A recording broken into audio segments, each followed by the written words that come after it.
Hello. There we go. I'm not a member directly. I don't know if this is okay. I'm from Asheville, North Carolina. Hey, man, I'm in Chapel Hill.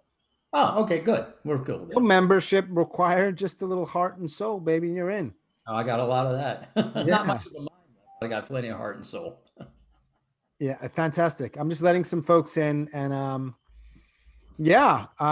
Chuck, do you want to you have a story you want to tell tonight? Yes. Fantastic. Are you so you're in Asheville? Yes. Do you do the moth out there? I know that's the only moth in NC. No, I don't do the. I haven't. No, I don't do the moth, but I have a radio show called Storyville, Oh, and sweet. I'll check it really out. good, really good guests. Oh, that's fantastic. David Hole, Kim Whitecamp, Andy Offit Irwins. Good, good, good, good, good. Hi. I know some of you. I don't know everybody here. Hey, Sam. Hi, Sean. I'm Sam And from Los Sam, Angeles. where are you? Where are you located? I live in Los Angeles, California. Cool. Thanks for joining. Yeah, This has thanks been for going having on for like 6 months, and it's a, for lack of a better word, not hit or miss in that we always have some people, but sometimes it's large and sometimes it's small. So today's a weird one. I've noticed I do these events every Sunday, some kind of event, and they've been doing this, and I get why, right? Because people are probably wanting to be outside and they're vaccinated. So, but if it's quaint and small, I hope that's okay. That you might not have an Yeah, audience of great. hundreds, a little more intimate. If you are wanting to tell a story, can you unmute yourselves? Just let me know, and I'll probably give it at least probably to about 10 after, because some people tend to roll in a little bit late. And Sam, are you out? And I know I asked Chuck about the moth. I know the moth is not at all the end all be all, but I asked just because it's such a big organization. Are you involved with them at all out in LA? No, I'm a storytelling. This is my first time, so I haven't Oh, done wow. anything with it. I used to do. I'm a recovering stand-up comedian, so looking towards You this. you gave it a shot? I'm good at this. Hopefully, I'll have an opportunity to do this today and just see Yeah, how it reads. absolutely, man. Um, Typically it's depending on the size. If it's small, sometimes people welcome feedback. I tend to lean towards, if it's an open mic like it is, it's not feedback space Okay. unless you're like, hey, really, I want something from people, then let us know. But if not, it's not that. So it's up to you. In the interest of time, just so everyone can share who wants to, can I Sure. leave my information or something like that with somewhere if someone wanted to email me something, or I don't know, Oh, sure. Of course. feedback. Absolutely. And if you're open to it right here as we do it, then that's great, Okay. because it's not going to be a huge number of people. Okay. Yeah. So a little feedback if you want it. That'd But be great. I always make sure I ask that of people, because some people just want to tell a story and they're not looking for feedback, and that's great. That's fine. That'd be Hey, great. Rana Levy, this weekend. You want to unmute yourself and let us know how it went? Is that okay? Rana was up in Boston doing a big. Yeah, it was great. I mean, it was very, they were very supportive. It was very fast. It was an empty studio, of course. I went in. I had a rehearsal with the show, and then the producer was watching from her home on the Zoom, and then she had a couple of notes, and then I did it again, and it was wonderful. And then Teresa interviewed me, and they got a whole bunch of different. I had a pre-interview the week before, mind you, and Wait, Rana, one sec. Somebody just. What's that? Sorry, Rana. What was that? I'm on my phone and I don't want to be on my phone. I want to be on my computer. Yeah, So can we arrange it like that? you should be able to access Zoom from your phone, unless you have like a flip phone from the 80s. I don't. Yeah, but I don't want to sit here. I just want to do it on my computer. Oh, so go to your computer and log in. I'm on my computer, but what do I do? Okay, so do you have the Zoom link? Hello. Zoom link. Sorry, y'all. Hang on one sec. We're working out some logistics. So if you go to the event, on Facebook, there should be a Zoom link right in the event description. If you click on that, Zoom should open up and it should just tell you exactly what to do. I mean,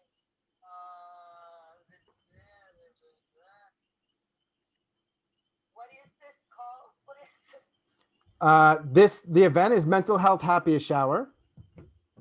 Right. Let me know. I'm multitasking, but I'll try to walk you through it as best I can.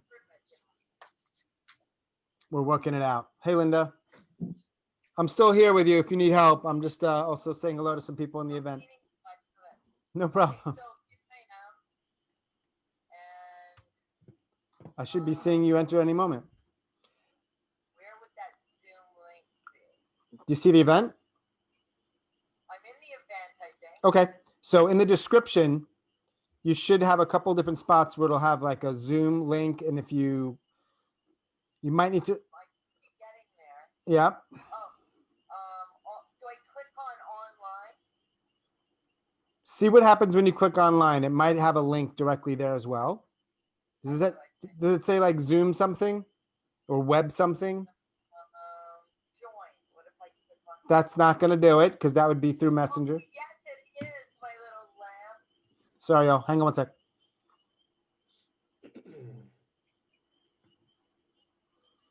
Does any, Here I am. are you in? I believe so, yes. Let's see. Can you hear me? Yeah, but I'm hearing you through my phone, not the computer. Hi, Madeline.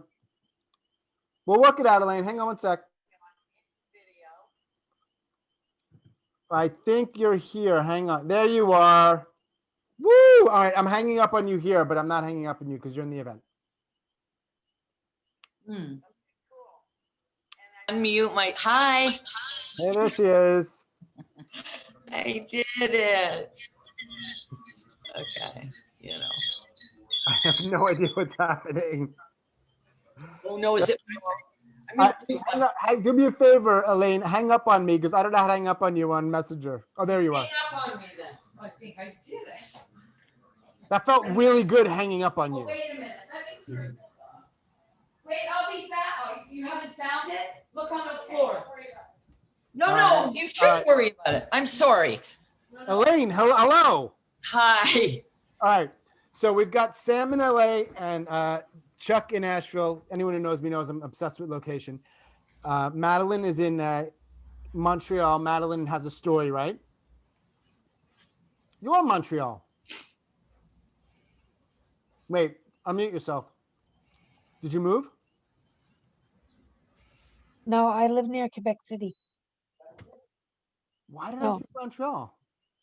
Well, I grew up near Montreal, Okay. and now I'm in Quebec City. All right. So maybe it was part of a story. I don't know. Maybe. Linda, do you have a story tonight? Got to unmute yourself or put it in the chat. Once I know who's telling a story, then we could roll into our stories. Bye. I'm muting people who was, hang on one sec. Linda, do you have a story? Yes, I do. Awesome. Elaine Gold. What's happening in your life right now? There's a lot of action. Oh, my girlfriend was here and she was leaving, so I was saying bye-bye. Plus, No worries. plus she wanted was to ask looking you- for her tooth. Wow. Okay. Oh. I just wanted to ask you, do you have a story that you'd like to tell with us this evening? See, Fantastic. no, so what's the theme again? Mental unhealth, anything like that. Sure. It's loose. It could be around Yeah. mental health, addiction, trauma. It doesn't have to be around that. Oh, but I it's gotcha. probably not going to be a story about you going to the park and eating popcorn. It could be, Oh, but probably not that. That will never happen because I We don't like. don't, no popcorn. Sherry, do you have a story? Sherry's not there. All right. So Joanne, Andrew, Lindsay, Richard, and George, I'm assuming you're here to support and or listen if I'm wrong and you want to tell a story now, or if that changes, let me know. Sorry. Okay, Sherry. I heard you. You're good. So we've got Chuck, Sam, Madeline, Linda, and Elaine for now, and people might change their minds or might even come a little late. Rana, I didn't ask you. No. Cool. All right. So typically how this works, it's pretty straightforward. Tellers tell their story. I in the event description, I put 7 minutes or less. There's 5 people telling a story. It's not the end of the world if it's long. No one's gonna grab a cane and take, right? But they shouldn't be like your solo show. That's a little too long, right? Like we don't just to, we have 5 people, so they're fine. And then the other thing is, typically, people tell their stories. We chat a little bit, and then if people want to hang on afterwards to talk a little bit about what they talked about, or if people have questions, we usually do that after the stories. All right. So if that works for everyone, you don't have to do that, but you're welcome to. That's all I've got. I think I know most of you. My name is Sean, and I am curious, before we hop in, and we'll have Chuck be the first teller if that works. Can Sam and Chuck and Elaine, how did you find this event or me? I'm always curious to know how people find this stuff. I'll go first. Okay. You appeared in my Facebook feed. Hey. And I'm just an avid storyteller. So Okay. I thought I can go on this guy's show and tell a story. Please and thank you. You're welcome. Please, thank you. Where are you, by the way, Elaine? Toronto. Oh, okay. Yeah. We know some people up in Toronto. We're cool here. Do you know Crystal and Brian's group? Yeah, they're besties of mine. Okay, all right, so that's your world. Got it. Yeah. Aaron Rodgers? We're not going to name drop, but those are some people I've met over the past year. All right. Yeah. All right. And Chuck, what about you? Yeah, I have this show in Asheville called Storyville, and I interview lots of folks. And we're a small community station, but because of technology now, we have some software that enables us to be on the first page of a Google search if my guest is there, or if somebody should search for anything in the title of the interview. So I've also been downloading it a lot on Facebook, and I've been joining a lot of storytelling organizations on Facebook. And Sam, Sean, yours was one. Thank And you. Okay. that's why I'm here. Awesome. And what about you, Sam? Yeah, I also showed up in my Facebook feed. Wow. I must be doing something algorithmically better than I used to do. Mm-hmm. Maybe someone can tell me how Facebook works and how to leverage it, because I'm lost. I just throw a bunch of shit out and hope it sticks in a few places. Sometimes it does. All right, cool. Chuck, you are, it's 12 after. We are going to mute ourselves if that's cool, just so there's no background noise while Chuck tells his story. Perfectly good. And we're all ears, man. I appreciate you being here. Glad to be here. Well, folks, excuse me, I'm trying to get on speaker view here, and I see anybody but myself. Okay. Anyway, we'll go anyway. You're looking at the ghost of bipolar future. It's 71. I can now look back to 1970, in the summer of 1970 in Washington, D.C., and it was the end of my sophomore year at the George Washington University. It also became the end of my college career for a number of years, because I took a short walk across from my apartment to the George Washington University Medical Center psych ward.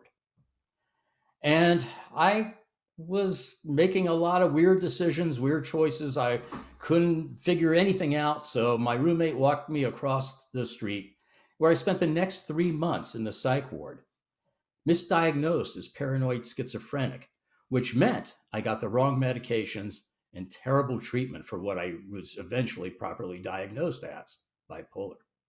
So I was on Thorazine and Haldol, which I renamed Hellwithadol because it made me feel like a zombie. And I must have been good, and I must have behaved well, because only after 3 months, they let me out. And my trip down, I guess mental health wellness week, didn't last a week. It didn't last long at all, because the symptoms came roaring back. And I walked around Foggy Bottom. If you're not familiar with Washington, D.C., Foggy Bottom is where the State Department is. GW is there. We're not far from the Washington Monument and the Lincoln Memorial. And I walked till my feet were bleeding. Then I went back to the stoop of my apartment and stripped naked. That bought me a ticket back to the twilight zone of that psychiatric ward. And it was only about, maybe 2 weeks into it, I'm walking around and I see this photo of a doctor on the wall. That was God. So I went into a manic rage when everyone around me didn't see that photo was God. And then I had a wonderful delusion. If that's God and I'm the only one that can see him, I must be Jesus. That's kind of a weird delusion for a nice Jewish boy, if you catch my drift. But 6 orderlies later, they had me pinned down, and the nurse had a vial full of Thorazine, and she shoved it in my butt. Excuse me, she stuck the needle in my butt, and I was off to the quiet room. The quiet room is a misnomer. It's a small room with padded walls and a urine stain mat on the floor with only one window. That window was on the door.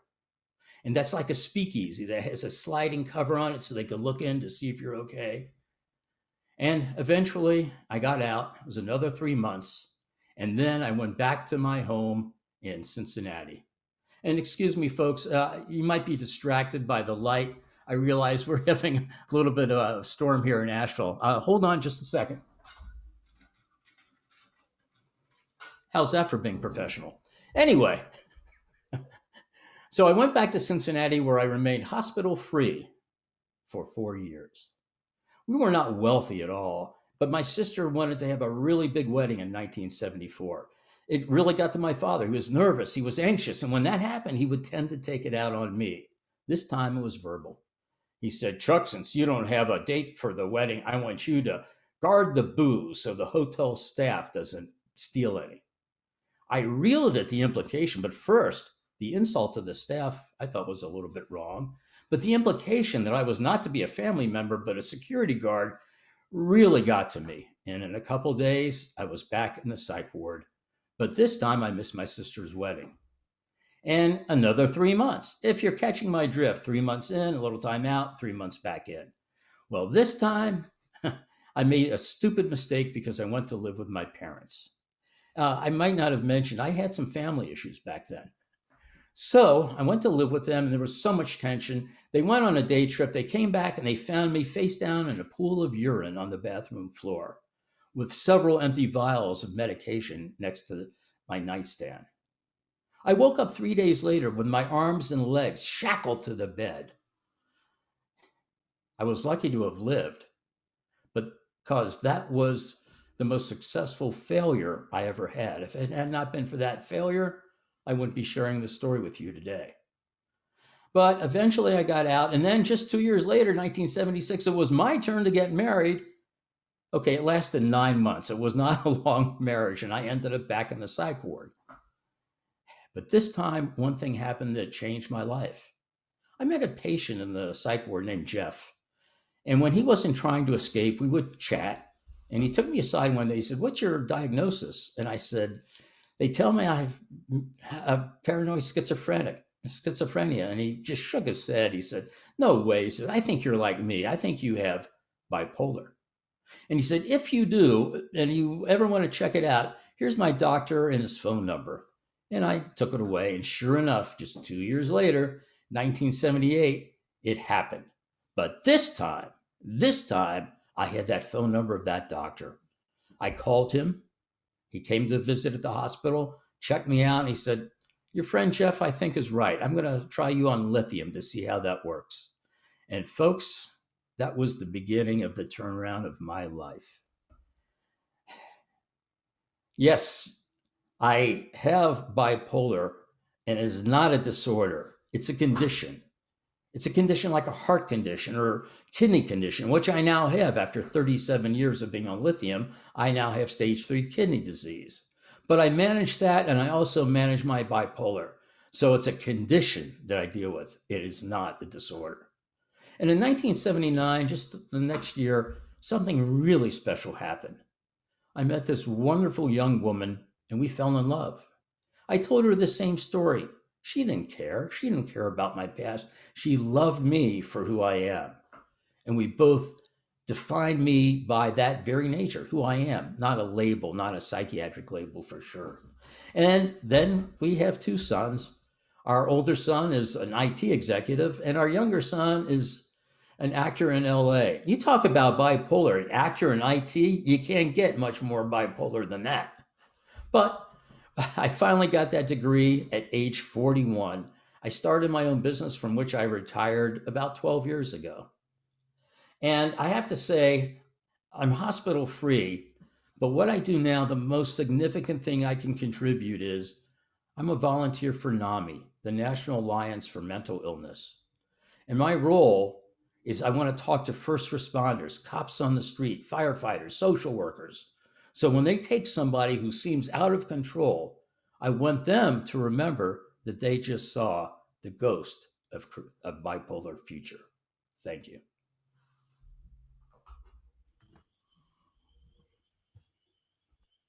Thank you so much for that, Chuck. Is it, Chuck, is it strange to tell stories like that in that kind of story, particularly on Zoom, and it feels like a disconnect? Have you gotten used to that? No, not really. I teach story. I'm a member of OLLI, the Osher Lifelong Learning Institute, and it's all over the country. We have one here. And I teach a storytelling class, and it's on Zoom. I'm very comfortable on Zoom. I think it's a good way to build community. And Yeah. look at this. We're all from all over the Yeah. world, and we're together. So Yeah. I like Zoom. Check out the people are sending you some love in the chat. Thank you Just all. for the sake of continuity, we're going to have the storytellers tell their stories, and then afterwards, if you want to stick around for a loose Q&A, I have a couple things I just want to ask or share. One, what you shared about NAMI in particular really resonated, because I can't think of a more important way to use your sort of lived experience and what you've learned over the years. Because we often treat, I'm stating, this is like an echo chamber, I realize, but we treat people who are dealing with mental health issues or crises or breakdowns, and we have untrained police officers often dealing with it, and they don't know what to do. And I've seen that fairly often. Yeah. And I love that you're doing, I don't know if the word's love, but I appreciate what you're doing, really, with that. Thank you. The part I left out of that story because I was trying to crunch it. Yeah, sure. But when I stripped this part of that story, I was actually taken to the GW police department. Yep. It was because of the understanding of that particular cop that I was able to make it. So Oh, good. it's important that police hear that message. Yeah. And de-escalating, which, yeah, this isn't a space for me to bash anybody or any group, but we could get better at that. What's one myth around bipolar in particular that you'd like to dispel or call bullshit on? Well, by the way, I call storytelling bullshitting with an attitude. So this all comes natural. Perfect. But I think there are several myths. One, that we are bound to be violent or people should be afraid of us. If there is any violence, it's usually directed inwardly at ourselves. Very seldom is it outward. When it happens, it makes the news, and everyone thinks that be afraid of people with bipolar. You need not be. Right. I think that's the biggest one. Mm-hmm. Cool. Well, thanks. And thanks for putting that in. I know you've done this for a while. It sounds like putting it in a story form, even though I know stories can look a lot of different ways. When it's done well, like you did it, it makes it easier for us to digest and stay connected to and relate to. So bravo for that. Thank you. Thank you. Yeah. All right. Let's go on to our second storyteller, who I've also just met for the first time this evening. Sam, where are you? I have to remove Chuck's spotlight. I'm going to spotlight you. I'm going to say everything I'm doing while I'm doing it because I'm green. Sam, whenever you're ready, we'd love to hear your story. Yeah, you know what? I just want to clarify. Is it all right I haven't memorized it. I've just written this thing. I'm not the gatekeeper on what we're allowed to do with stories. If you want to read it, that's fine. Yeah, I'm going to have to. Sure. Okay. Let me turn that off. And should I stop at 7 minutes? Are you going to time me? No, I'm going to stop you if it's like 12 minutes. Okay. Do you have an idea of the length? Just so we have a 2.5 pages. I'm gonna just don't put worry about it. And Don't worry about it. I Okay. want you to share your story. It doesn't. thank you so much. All right. Yeah, of course. It's called Just Another Manic Monday. It's April 2012. April, a difficult month for me. 45 years ago in April, my mother dies in a horrific car accident. I'm also in the car. I'm 3. Now I'm coming off a 3-week spring break. I stopped taking my Abilify, the antipsychotic which helps ward off my manic states. I can't possibly need an antipsychotic. An antipsychotic is for a raving lunatic, not a nice middle-aged Jewish boy. So I stopped my dose of Abilify and begin my many doses of pot. I smoke 24/7. I'm stoned from sunup to sunup. And there's no structure to my days. One moment bleeds into the next. Time just is. My wife has recently moved out, and she's about to leave me again to go on a month-long trip to India. She'll travel alone without me. Not that I'm in any shape to go anywhere, and I'm convinced that my life will consist of one bleak road that I will travel solitary and alone for eternity. I'm a complete wreck. My neurons, brimming with electricity, fire across my synaptic gaps. My thoughts just chugging along. It's morning, and after 2 cups of coffee and no sleep, I'm off to teach theater at a performing arts high school, and I'm way too buzzed after infinite bong hits. My entire body vibrates. I say goodbye to my cat Mojo, a stray, also abandoned, who I adopted. I'm way too high and manic to be driving, but my students need me. I must get to work. I stumble out into the bright spring LA sunshine, find my car, and drive off. I drive fast, and I'm totally lost in thought as I listen to Bob Marley thump through my speakers. A brief glance out my driver's side mirror, all clear. I change lanes, all clear except for that Mini Cooper, and my car love taps that Mini Cooper. I'm momentarily disoriented. I pull over to the curb. I peek in my rearview mirror at the young woman in the Mini Cooper. My wife also drives a Mini Cooper. The second the woman pulls up behind my car, I put the pedal to the metal, floor it. I ditch her. Let the games begin. I haul ass through this residential neighborhood. The bitch is on my tail. She's definitely a bitch because she must know how many lives she's endangering by pursuing me. For a millisecond, I think about pulling over to settle this like an adult. No way. Instead, I accelerate, my entire being invested in losing her. My high kicks into full gear. My thoughts explode like kernels of popcorn. My reptilian brain is driving me now, so I'm all reflex and quickness. I clench my steering wheel, sliding back and forth in my seat as my car screeches around corners. And as my car fishtails around yet another corner, I see him. Blonde cop, drinking a cup of coffee. Our eyes lock. I shoot him a smile. Everything's cool, officer. I got it under control. I break eye contact in anticipation of the new chase that's about to begin. I turn into the fishtail and straighten out my car, just like my father taught me. Is the bitch still behind me? No. Congratulations, Sam. You are killing it. And then, in a moment of clarity, I understand the ramifications of the epic disaster I'm courting. A deep breath, and I pull over. I unclench my hands, release the steering wheel. A series of deep breaths. Then, like any sane person, I shove open the car door, and I'm out. I book across the street. I sprint down a driveway. Part of me now watches me, incredulous, yet somehow proud. What is he doing? I ask myself. I'm back in the chase, I answer. I'm all instinct, and I'm traveling so fast that I crash into the cement wall at the end of the driveway. I scramble up the wall, a heartbeat away from vaulting over it. I look down. I screech to a halt. It's a dangerously steep drop down into my neighbor's yard. I straddle the wall. I spot someone in a large gardening hat off to my right. I look at him. He looks at me. Humpty Dumpty sat on a wall. And my Humpty Dumpty mind is at work. Make a decision, quick. Jump and continue this insane chase, or scoot back down the wall. Wait for the police to come find me. Like any sane person, I now understand that my adventure is ending. And I'm in trouble. What are the charges? Hit and run, evading arrest, reckless endangerment? These thoughts scare the shit out of me. I look to the gardener for guidance, but he remains silent. A helicopter whirls away in the distance. Another thought springs to mind. I'll jump, purposefully injure myself. My poor luck will resonate with the police, who will all agree that I have suffered enough and thus let bygones be bygones. I'll be free and clear. So I'll jump, land on my right foot, do some damage. My right foot, because my right side is kind of fucked up already with a permanently pulled groin muscle, land full force on my right leg and just wait for the police to come find me, let go and surrender to gravity. And there's no thought devoted to the fact that I'm seconds away from shattering my right heel. I am a man with a plan.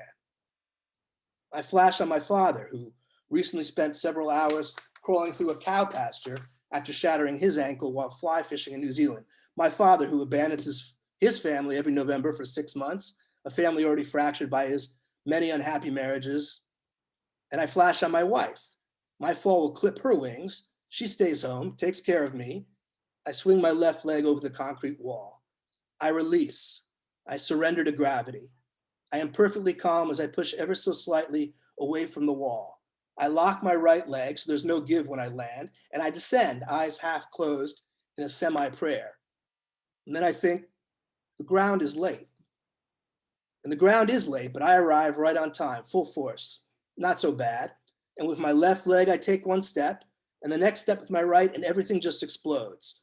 White light flashes before my eyes, blinds me. I propel forward, wildly out of control, propel forward towards a crash landing onto the concrete.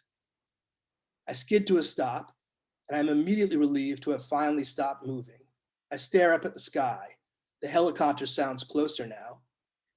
I remain still, nowhere to go. I should call school. Instead, I rest, a body no longer in motion, spent, parched, empty. The police are on their way. They're coming for me. I lay motionless on my back in the warm LA spring sunshine. I'm here, I wait, I stay. Thank you for listening.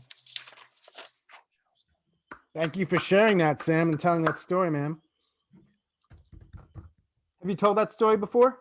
No, that's the first time I've told it. Nice. Can I ask why you why did you put that together and craft that? I'm always curious to know what compels people to put these stories together. Well, it was a major event. It remains a major event in my life. I guess that's, Yeah. somewhat obvious. And it took me a long time to write it because it was April 2012 was when it happened. Yeah. So it took a long time for me to sort of, I don't know, just have some courage, and also to share it with people who have been affected by my bipolar condition. Mm. So to sort of explain to them how this came to be, because it's a true story, obviously. Sure, man. Sure.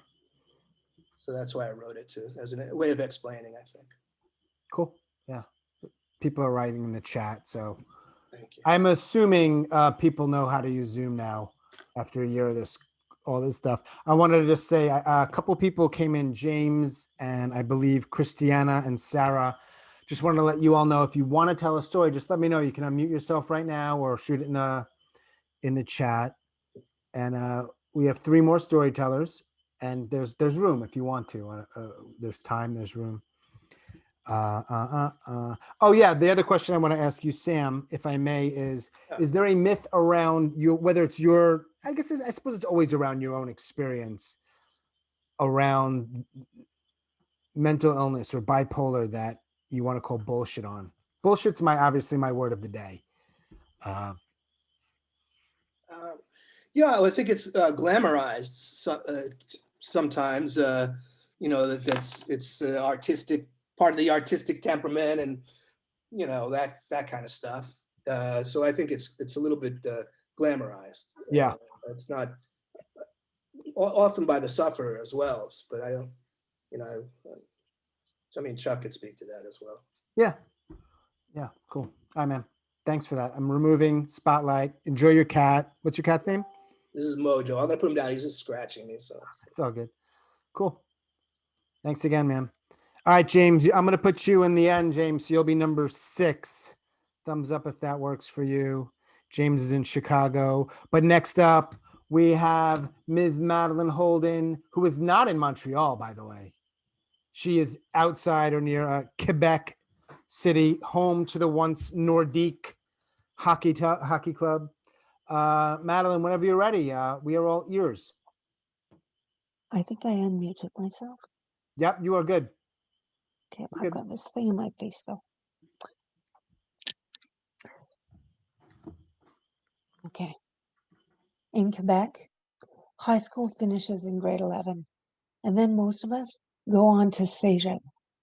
Cégep is like this academic limbo, sort of like a community college, where you're largely left on your own to figure out what you want to do in life before you pick a program for university. Some kids thrive on an environment like this, and others, well, not so much. I look pretty well put together on the outside. I look like I know what I'm doing. But on the inside, I feel like I'm falling apart. I'm angry and sad a lot of the time. And I feel really lonely, even in a big crowd of friends. One of the worst things is when a, a 3-hour course is canceled in the middle of the day and you have nothing to do from like 10 a.m. to 3 p.m. I wander around like a zombie, not really knowing where I fit in. So, but there is the band ring. Okay, that's fun for a bit. The band room is this sort of central room in the middle of the school. It has no windows.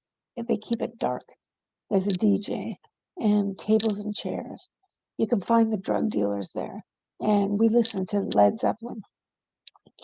We gather in groups of 4 around tables and we play this card game called Asshole. You know, you use your cards to make your way up in society, and you're only the winner if you're on top and you become president. Well, it gets old pretty quick. I don't want to get stuck in a rut and stuck in this purgatory. So I'm wandering around again, and I wander in to the gymnastics room. I've never been in here before, and I don't know why I've waited so long. Everything is so familiar. I'm impressed at how big the place is and how well equipped it is for such a small school.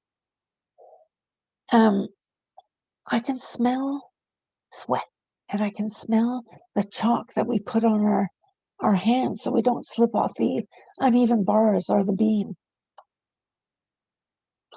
Well, I've been a gymnast since I was 10 years old. I was inspired by Olga Korbut and Nadia Comaneci in the 1976 Montreal Olympics. Like so many girls and boys, after the games, I jumped into gymnastics like it was the best and most important thing on earth. In fact, it did kind of get me through high school, through some turbulent times, with largely unscathed and my sanity in check. So I look over across the room and I spot the coach. He's about 5'5", in a green Adidas tracksuit. He's bulky. You can tell he's an old athlete. And my heart starts beating really fast. And I don't really get it because this isn't a really big deal. So I go up to him. I introduce myself and I say, I've got these really big long breaks. I'm bored to death. I haven't been in gymnastics for a little bit, but I'd like to work out, get in shape, have some fun. And then he looks at me and says, with his Eastern European accent, I remember you. Oh, I cringe. At the last tournament of high school, in the Quebec Games, it was a disaster. I fumbled up my floor routine. I fell off the balance beam more than once. It was terrible. My face is burning with embarrassment. And then he says, I only coach winners. And my heart sinks. That's really cheered me up in the last few minutes. And there's only one other athlete there, a girl. She's practicing her floor routine. She's got great tumbling lines and interprets the music really well. And she looks like she's having a lot of fun. But is she a winner? Of what? The Quebec Games? The Canada Games? The Olympic Games? I don't think so. Has this guy seen who's at the top of this sport right now? These girls either don't eat or they found a way to stop puberty. I like food, and I don't have a 12-year-old body anymore. I don't stand a chance. I turn my back at this ridiculous scene and I walk out without saying another word. But I'm angry again and I feel lost and like a loser. And he, too fat and too just too fat for gymnastics, too old. Although I'm only 18 years old and I've just gotten 3% on that body fat index test in gym class. 3% fat. That's not bad. A few months later, my mom tells me that the coach has called over the winter break and he's accepting me to use the equipment in my big breaks. He feels a little bit bad, guilty about how badly he's treated me. I've missed the call because I'm on the move again and I've improvised a trip out west. I'm still wandering around looking for inspiration and something to make me happy.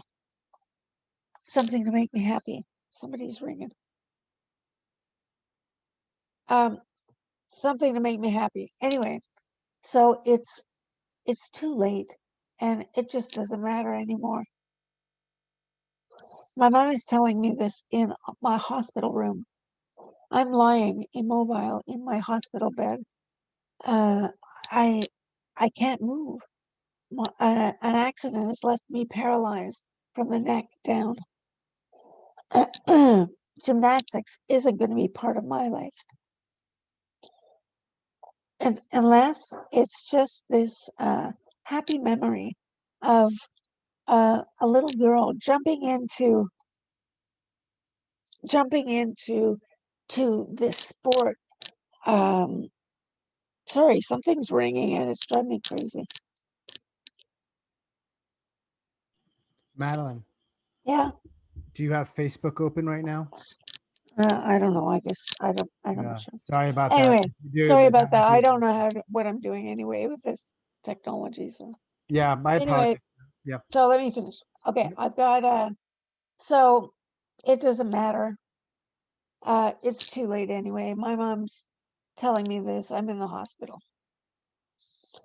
But okay, so I'm lying in my bed and I'm trying to get better. But I'm looking at the ceiling and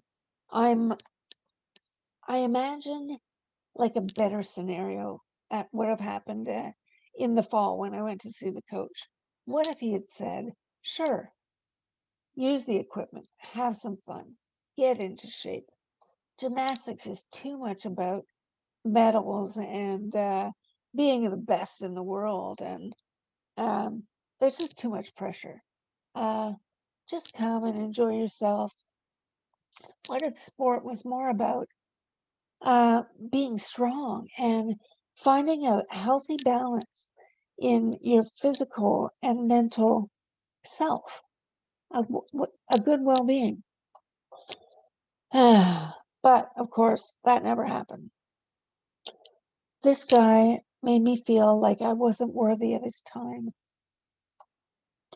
But I did learn something important from him. When somebody comes to me for help, I raise them up with support and kindness and encouragement and education. And if you're the type of person that pushes people down or kick them when they're down or when they're trying to get out of a deep, dark hole to boost your ego and to make yourself feel better, you're not better. You're just the asshole in the game.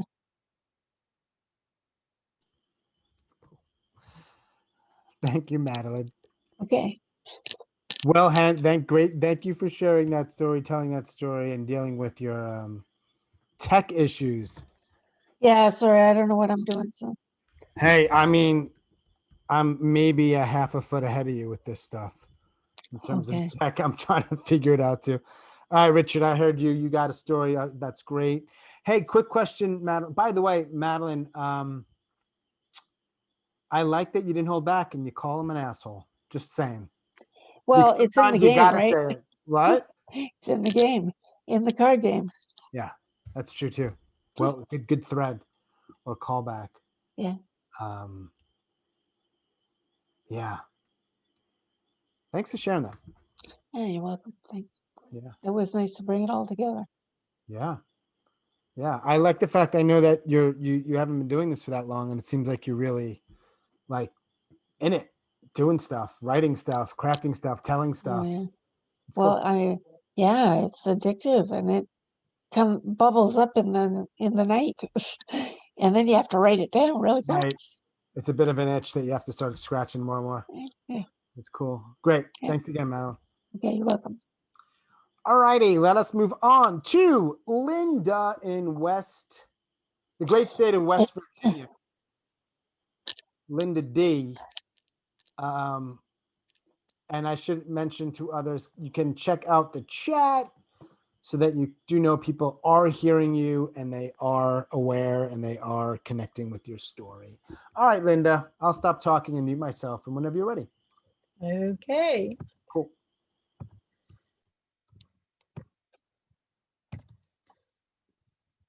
Hulking metal hospital doors clang and slam shut behind me. Lights flash, electronic alarms beep. A nurse stands in front of me. We are here to help you. This is Mary. She will take you to an examining room.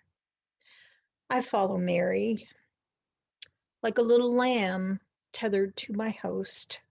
Felt like I was being led to slaughter. She leads me to a cubicle, yanks the beige drapes apart, and motions me to take a seat.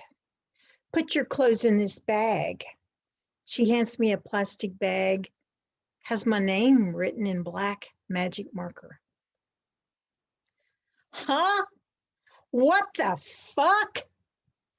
I wanted to scream and curse. These people are supposed to be helping me. Why take away my clothes, my shoes, my purse, my hair clip, and put me in a sheer, flimsy, tattered sheet that opens in the back? I'm so cold, my toes feel like frozen blue ice cubes. My hair is hanging in my eyes.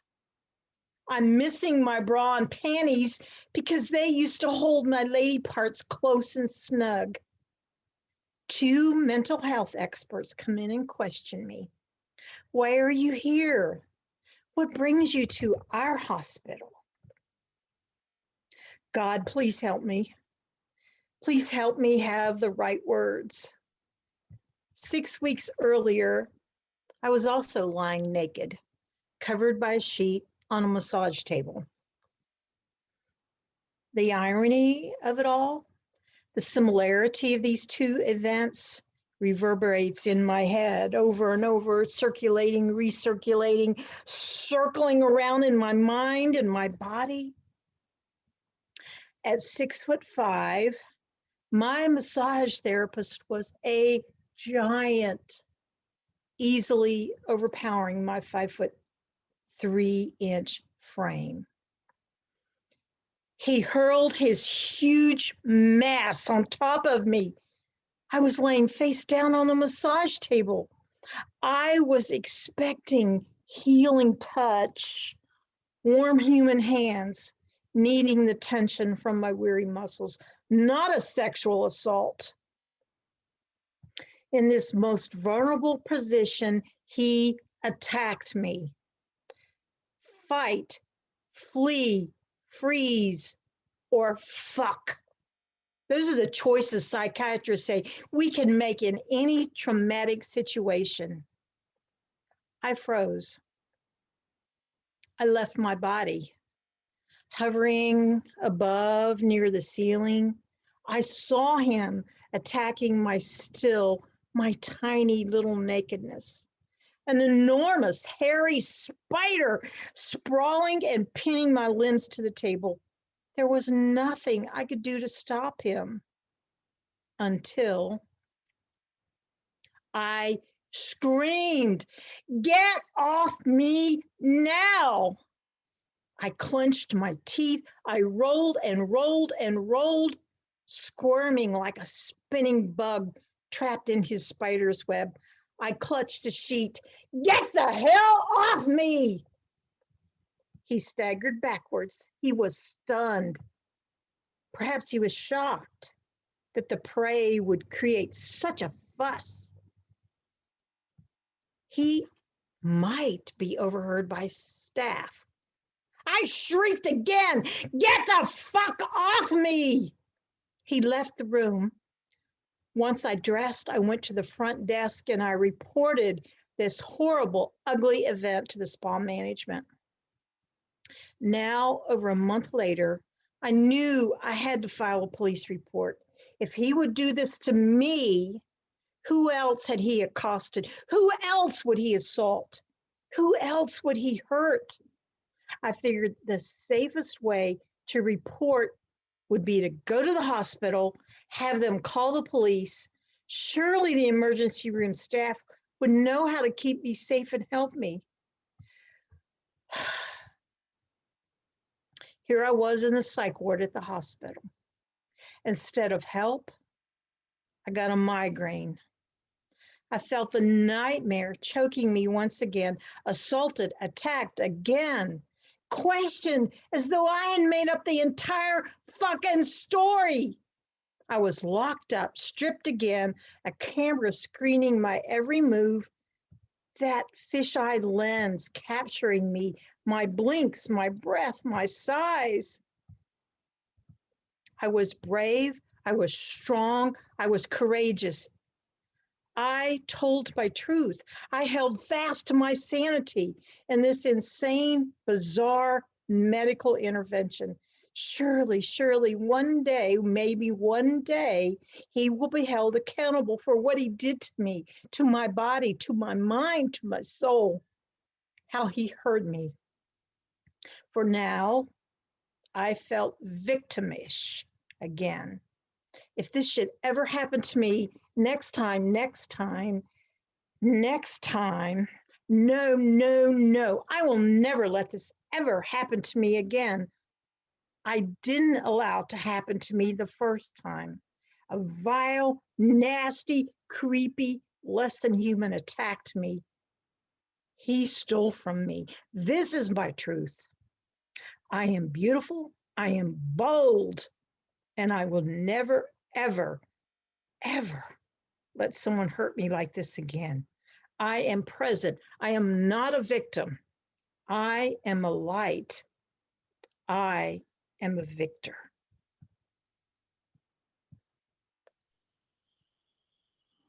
Thanks, Linda. Damn. I'm gonna let that one sit for a little bit. You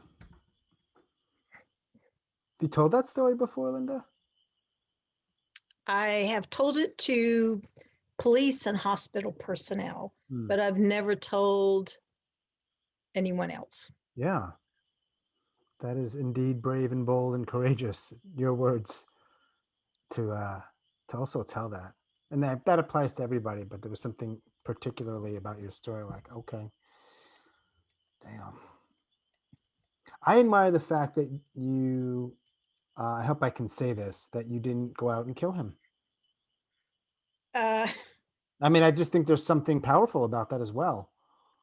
Or I don't know if the word, yeah, that's the word, but I don't know what the best word is. Like, What's, believe me, that crossed my mind. Sure. I had to speak his name to the police. but I will never, ever, his name will never roll out of my mouth again. He is a vile, nasty, creepy, horrible person. And what's really awful is because I waited 6 weeks, there was no physical evidence. So it was my word against his word. Although he did get fired, yay. The police said that it will always be an open case, but they will not charge him because until he does it again, they don't have enough evidence against him.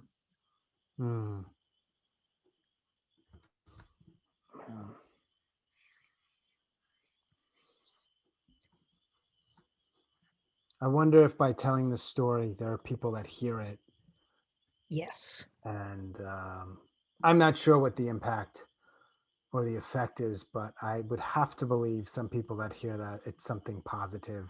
Obviously what you went through isn't, but the way you're dealing with it. And it's so, I don't know, for me, I can only speak for me. When I hear when people go through stuff and they eventually are able to talk about it in a way that you talked about it, it's, what's the word I'm looking for? It feels empowering. I don't know if that's the right word. Something on the positive side of the spectrum. Yes. Let's leave it there. As long as it was kept a secret, Yeah. then he was the one in power. He was the one that could continue to hurt people. And once the truth is out, he's the one that's naked and exposed now. Yeah. I am the one that's powerful now. Yes, right on. Somebody's giving you an amen. Yeah. Yeah.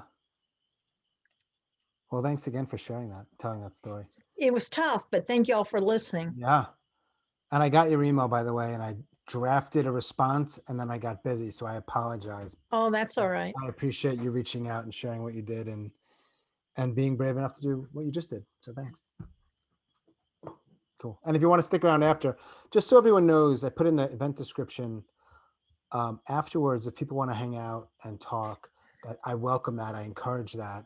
And I never want to be like the gatekeeper, but I do say, particularly with these kinds of stories, like all the stuff that so many people do, if you're living in the same world I'm living in, and when you share stuff with them, people tend to do a lot of things that are maybe inadvertently shitty in the way they respond or engage with people when it comes to their stuff.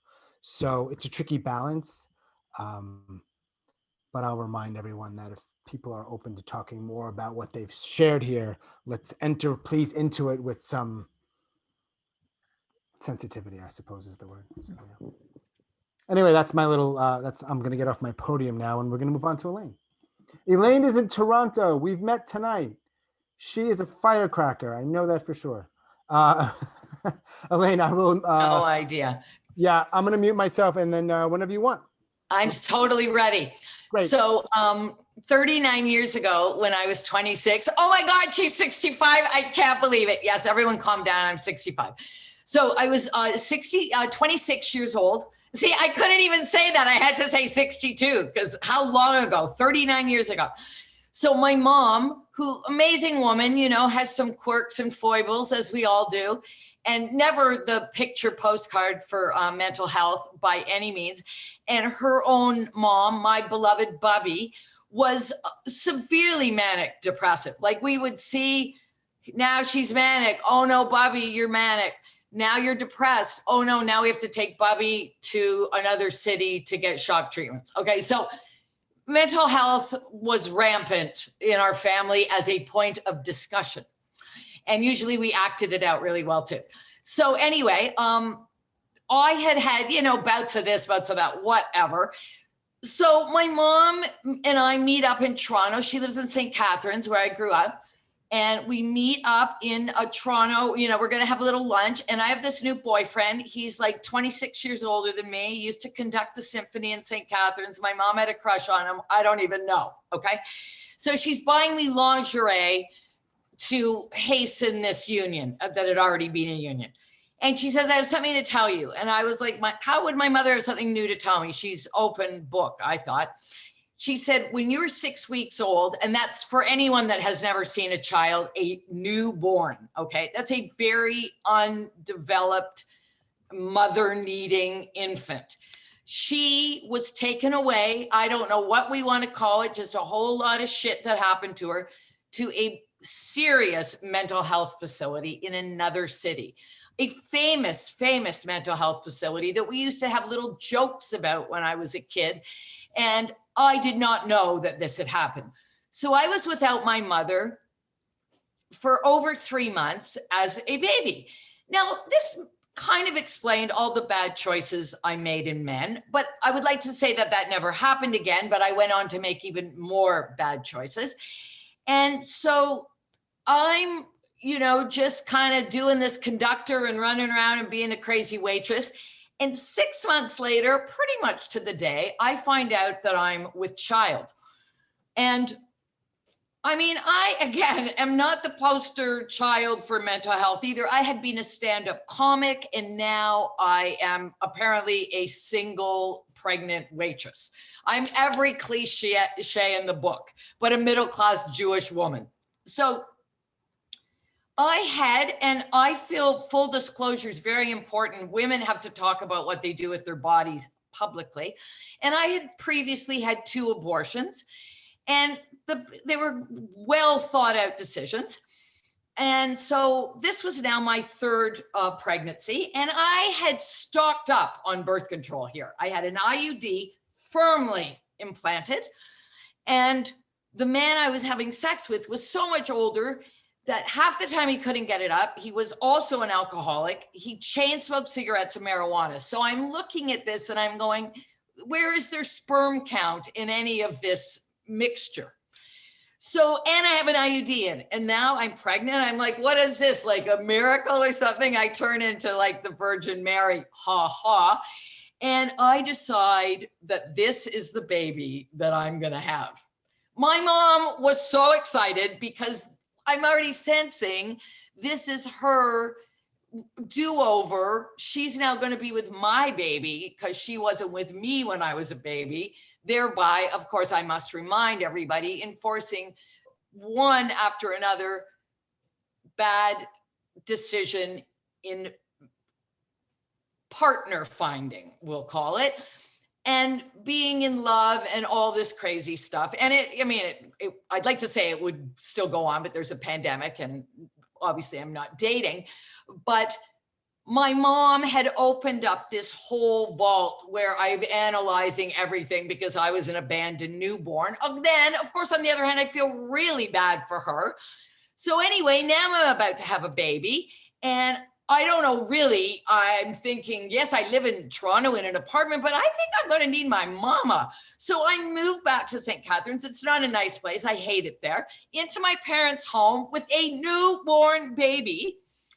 And I'm there, and, kids, even though looks like I'm having a good time, I could almost cry right now because my mom got to be with my daughter, a newborn, and it was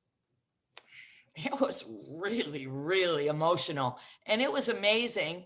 And how well are any of us? And we got each other through it, and there was just so much crazy stuff to get through all the time, and I always did it, and it was always okay. And my mom came through, and that's all I got to say, folks. Thank you. Thanks, Elaine. Mama came through. That's right. Yeah, she had a do-over. Yeah. Not everybody gets those. Nope. So when you get it, it's nice that you do it right. Rise to the occasion. Yes. Yeah. That's the theme tonight in some way, I see. Rising to the occasion. Yeah. I mean, just the very fact that we're all here, we're alive, we have the ability to craft and tell stories, the willingness to do it puts us in a certain category, I suppose, of people who are on some level coping and dealing. Right. So. How's life in Toronto, by the way? Oh my God, it's just a paradise here. You know, we had a little rain today and there's no vaccines for anybody. But aside from that, we're just putting on our masks and being cool. I live in a real cool neighborhood. So, you know. Of course you do. Why Of don't you have course. vaccines? We have it down here in North Carolina. You guys are more progressive than where I am, I would think. Everyone has, nobody in Canada really has one. It's still kind of like a secret thing. Yeah. Okay. Yeah. All right. Well, thanks again for telling and joining, and hope you can hang out a little bit. Cool. Officially removing Elaine Gold's spotlight now. We've got 2 more storytellers, and it's 8:05, so we're making good time. And remember, afterwards, we're just going to loosen up a little bit. People can unmute, chat, talk, shoot the shit, so to speak. We can get to know a little bit more about people. And if there's anybody else who's been inspired to tell a story from what they've heard, there's room for 1 or 2 more. Next up is James P. in the great city of Chicago. James, let me find you. What's up, James? Can you hear? Good, man. Okay. All ears. It was a beautiful day here in Chicago. So, the man sitting across from me has a wild mane of hair, bushy eyebrows, and a Mark Twain mustache from before Mark Twain's hair turning white. And it's appropriate because this man is the counterculture's favorite humorist, the author of 4 or 5 novels that are whimsical science fiction. Kids in San Francisco walk around with his paperbacks stuck in their back pockets like Bibles, and it's fitting because he invented a church, the Church of God, the Indifferent. And he had a mantra to get him through some of the worst episodes of human behavior. So it goes. I had admired his work and actually had written in my journal one of his sayings. We are what we pretend to be, so we must be careful what we pretend to be. I had changed it. When you steal from the best, change it. In my journal, it read, you are what you pretend to be, so be goddamn careful what you pretend to be. At that moment, I am pretending to be an editor for Psychology Today magazine. I'd been hired 3 months before, and my editor thought it would make a great interview if a fan met the famous writer. He lived in New England, but we contacted him and said he was temporarily staying in Vancouver and he would welcome the distraction. I arrived, we sat down for dinner, and he told me the situation. His son had suffered a nervous breakdown and committed himself to an institute, to an asylum. This was going to be awkward. What the famous writer wanted me to tell him was what the current thinking on schizophrenia was. And since I was the same age as his son, what the drug experience was like. Psychology Today had not hired me for my knowledge of psychology. I was an English major. I liked language, but I had studied in college. I had taken abnormal psychology twice because it was the only course on campus that talked about sexuality. I had picked up other things, and I tried to suggest to this man, I could feel his anguish, and I was sinking into quicksand, but I said, the theories were in flux. It used to be that people thought schizophrenia was inherited. King George, whole families passed this down father to son. There were people who thought it was the family you were born into, that family had the power to tie your brain into knots. That had been discarded. There were now people, Artie Lang in England was suggesting that schizophrenia, mental illness was a journey from which you could emerge with a new version of self. Certainly, there were movies celebrating that insanity was the logical choice in times of insanity. King of Hearts, movie with Alan Bates and Genevieve Bujold. Alan Bates plays a soldier fleeing from the madness of World War I. He hides in an asylum. Genevieve Bujold thinks she's a circus performer who can walk tight ropes. And I said to him, if I could meet Genevieve Bujold by checking into an asylum, I would, sinking deeper into the quicksand. When it came to discussing drug use, I don't discuss that with anyone, but I said, okay, his son's story was my story. We had both gone to small colleges in New England, and upon graduation, climbed into a van and driven to California. We had embraced the counterculture. We had taken drugs. And that was where the stories changed. So I told the famous writer my story. I never smoked marijuana because, in an odd way, I believe the government theory that smoking marijuana would lead to heroin addiction. So I went right to psychedelics, better living through chemistry.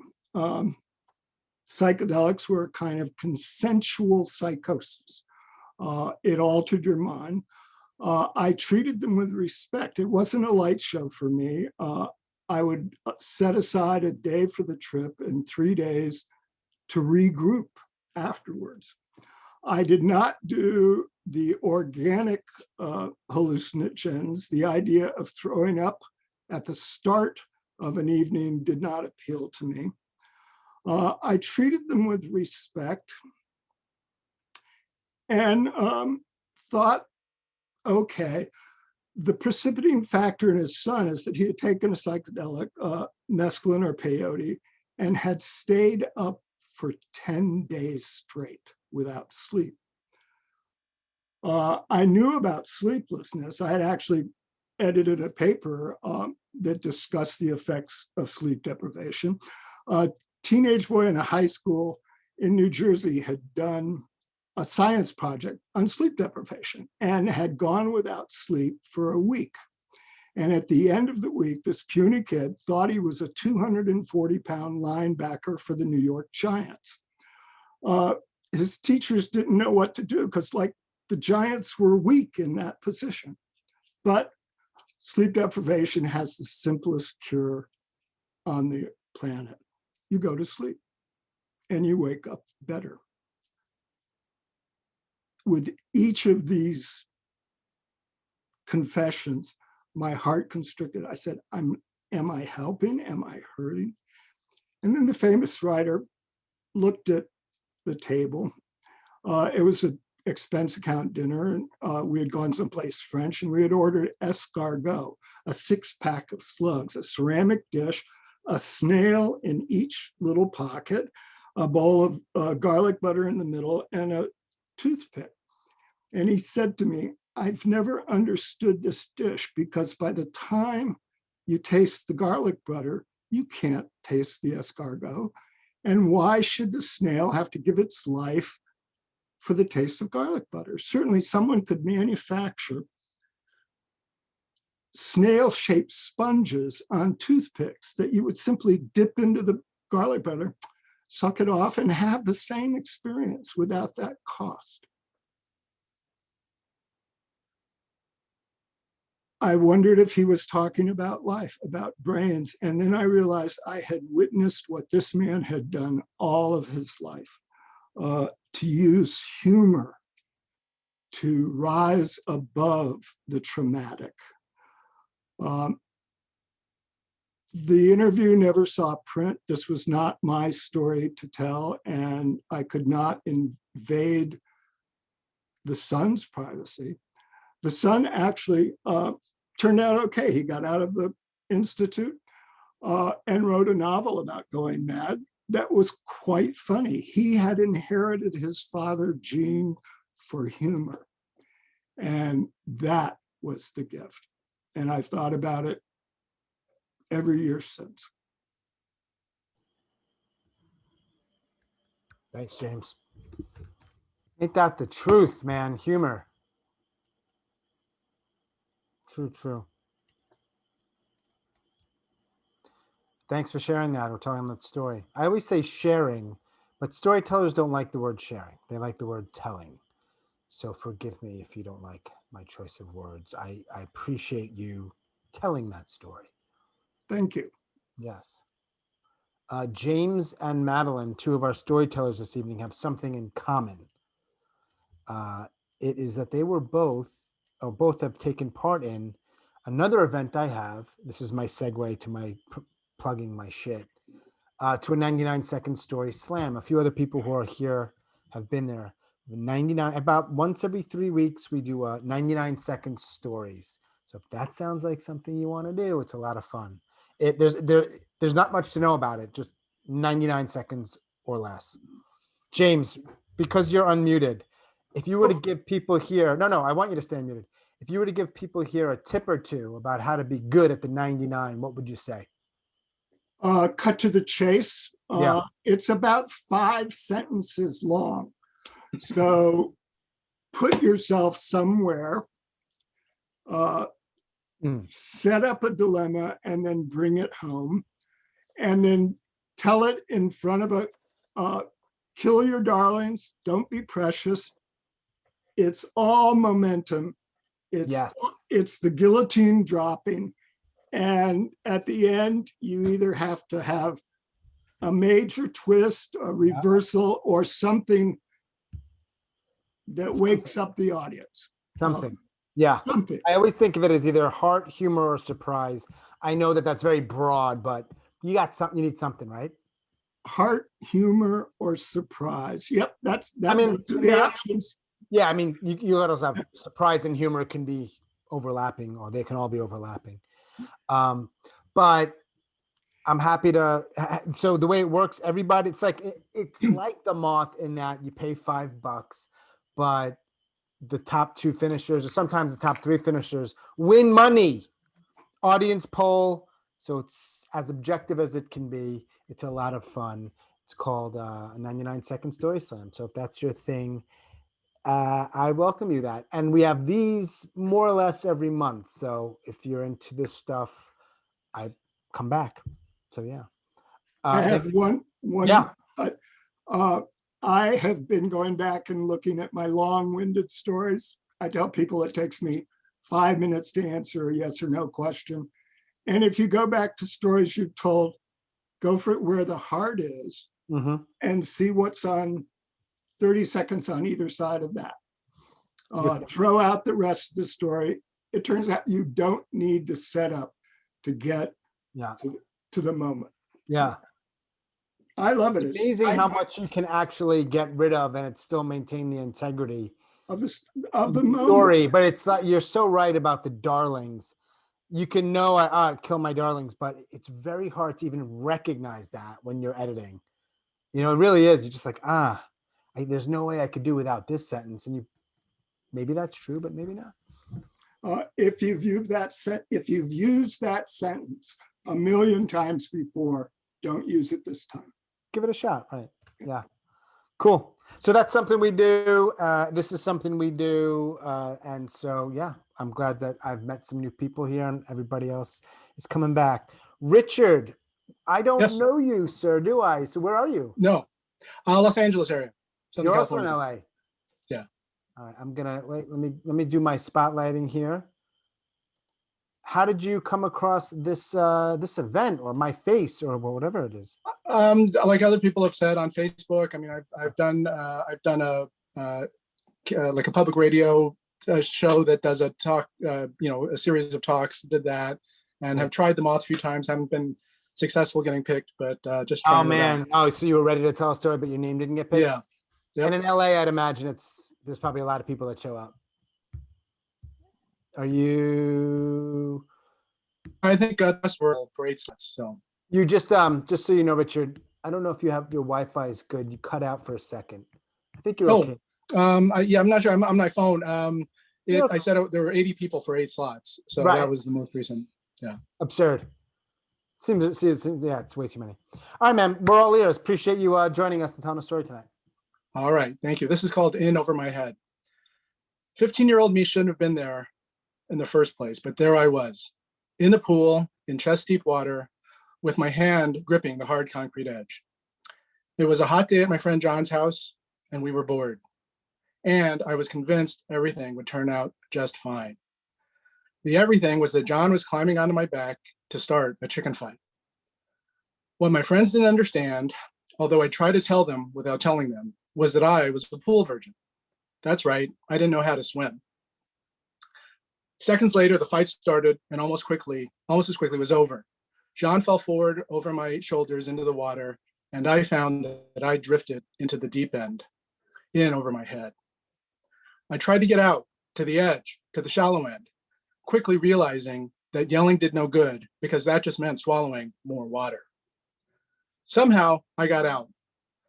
I'm sure I told my friends that everything was fine, but we didn't do another chicken fight and I didn't go back into the water. In fact, from then on, I avoided pools and beach parties, and if I went, I stayed on the sidelines. As it turns out, I came to learn that my mom, now 89, had a similar trauma growing up in her village in China that helped to explain why I'd never learned to swim. As a little girl, she'd loved to play in the village pond, but one time her mother, my grandmother, got distracted and my mom wandered too far into the pond, such that my grandmother had to rush out to save her. Knowing what happened to her, I came to an understanding of my mother's choice, born of love, to protect her 5 children from the water by not taking us to swim lessons. As a stranger in a strange land in the United States, a young immigrant mother who didn't speak the language, raising 5 children, confronting her fear and the trauma and the fear that it had caused was one luxury she didn't have the ability to confront. But her choice had a cost. While I managed without swimming, the embarrassment of not knowing how to was always there, just beneath the surface. By the time I was in my early 30s, I was married and we had children on the way. Knowing that they'd face many pools and swim parties here in sunny Southern California, and knowing the social cost and handicap that my fear had created for me, I was determined that they'd learn to swim and that I'd be a part of that with them in the water when they did so. I tried lessons from the teenage co-ed who taught kids at the YMCA. Not good for my ego. My spouse's efforts to teach me in our backyard pool were stymied by the death grip I had on her arm, not good for our marriage. Enter Paul Lennon and his adult aquaphobic swim center in Glendale, California. Paul had been a competitive swimmer who also suffered from anxiety and panic attacks. That probably explained his empathy for aquaphobics like me. He understood that just telling me to get over it wouldn't fix it. He understood that the key to my learning to swim was to address my fears, thinking through all of the worries that an aquaphobic like me could have. Worry that the water's too cold? Paul had it at a balmy 95 degrees, almost like a bath. Panic in the water and need to grab onto something? Paul had a custom-made floating frame made out of PVC pipe and foam for just that purpose. Paul held his classes late at night with a classical music soundtrack. He kept his students in constant motion, practicing breathing and simple movements like gliding and turning over, often past midnight, until the alien water became familiar. So for 6 months, I went to class every week. I got to where the repetition made being in the water normal and to come to terms with the water.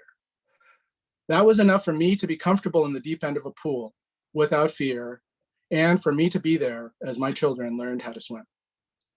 Thanks. Awesome. Thanks, Richard. Woo! Thanks, man. Thank you. Something in the water out in LA, man. They make good storytellers. That's it. Thank you. Yeah, good job. By the way, Keyana, I believe it's Keyana. I hope I'm pronouncing that correctly. Yes, if you want to tell a story, we can hop in. You can tell one. Let me wait for Keyana, who had expressed an interest in telling a Okay. story. Are How you you there? guys doing?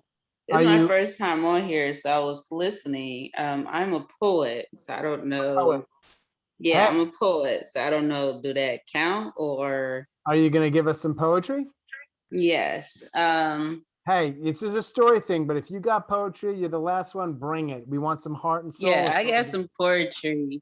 And my book of the month is How Virtuous Woman.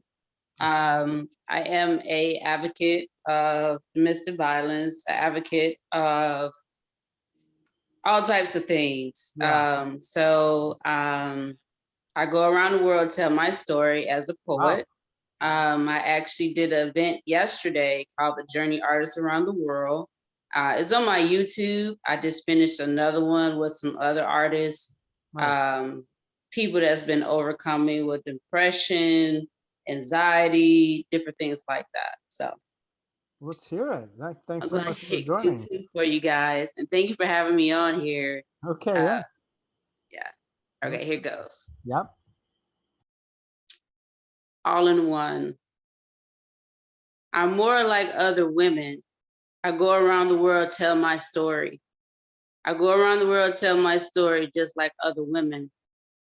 All in one. The attitude of character to visible character, to visible love, to unspoken word. I'm the artist. I'm the artist. He believe in God, believe also in me. I'm a woman. I'm a woman. I'm a woman with faith with God. What matters to me, what falls in place, to never justify what you can become. Every day is a new day, every bright and sunny day. I tend to be with my friends and become even more. My deepest fear is to believe in yourself, to judge me because I am Black. This moment of speech. Now walk in my shoes, now walk in my shoes, now walk in my shoes, now walk in my shoes. My naysayers can't say what to say about you because I am somebody, because I am somebody. To the natural hair, to the natural eyes, to the natural lips. Look at me, I'm natural. Success determines you. Is this mic on? Can I have your attention, please? Words and words and words of reality. So why I am here? Because I'm the next generation.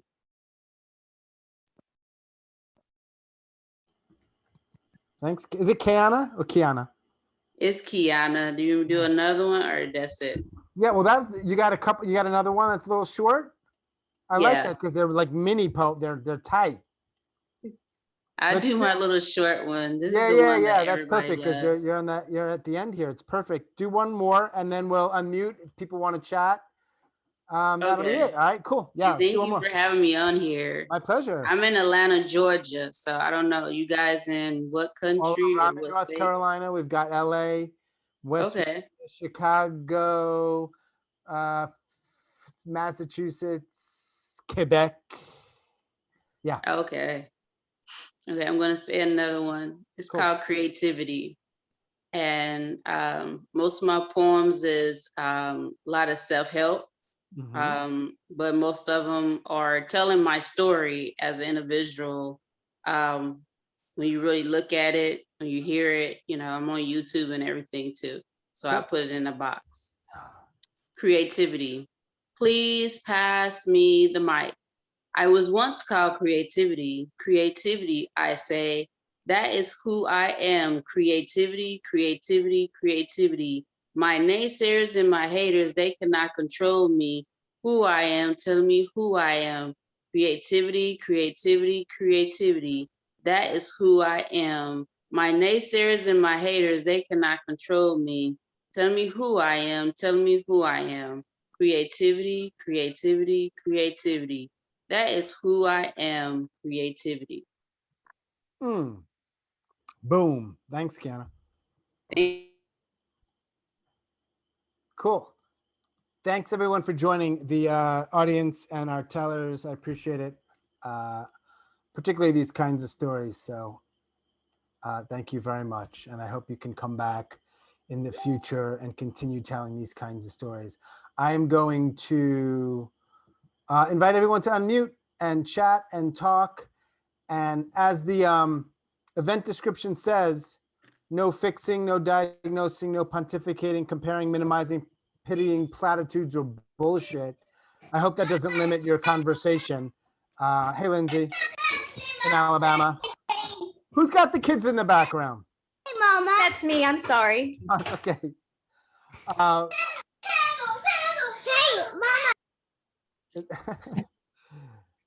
Okay. Yeah, right.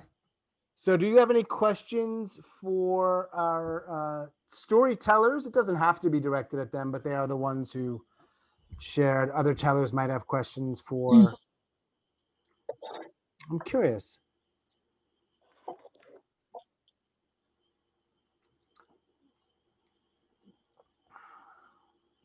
Thanks, Keyana. Yeah. Do you guys? I just want to thank everybody for sharing their stories. I've been dealing with depression for a few years, and sorry, and it's just so much help to hear other people's perspectives of things and things that they've gone through that are very similar to what I've gone through. Yeah.